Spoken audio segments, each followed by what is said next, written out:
When we first started our garden, it was really just a big blank space of grass and an idea. So we borrowed a tractor from a friend and pretty immediately started digging holes in our yard. Slowly but surely, what we had drawn out with the spray paint was coming to life. And after that, we had to order a bunch of dirt so that we could actually plant stuff.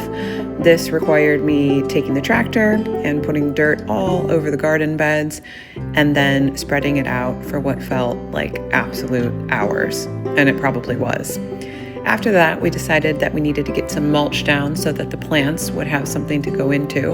And then we laid everything out the way that we thought we might like it.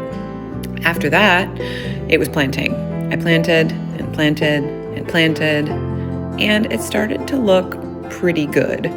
We decided to tie in the garden with our pergola by putting in some of these cedar posts so that we could trellis the roses. I really liked this idea, and it brought it to a better place, but we were still missing something. Everything looked good, but not done. And then came the big problem. Because the grass was right up against the garden, it filled up with weeds. So we started to panic, we weren't sure what to do, and then we found edgerite.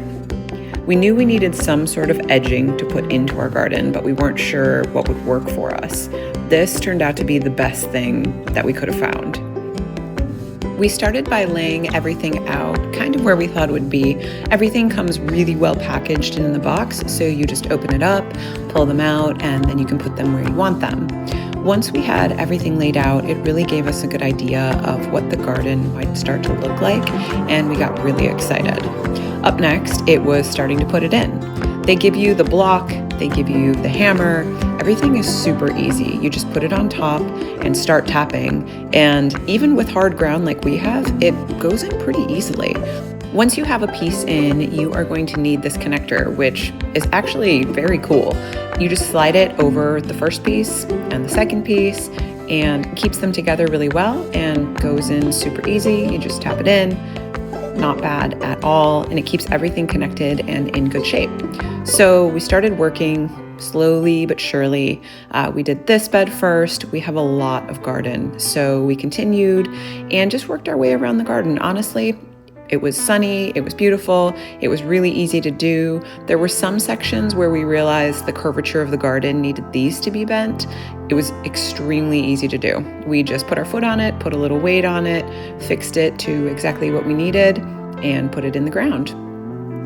As with any project, nothing is going to fit perfectly. To cut these, all we did was use an angle grinder, and it was a really simple process. We wanted that patina, which would happen over time, but to get it immediately, I just made a solution of salt and vinegar and water and sprayed it around the sides, which gave us that perfectly rusted look almost right away, I would say within hours. After that, we filled everything with cardboard and then started to mulch, and it was looking really, really good. Here it is, and I couldn't be happier with it. The edging made the biggest difference. And to think of where we came from with just a patch of grass to where we are now, it's pretty incredible.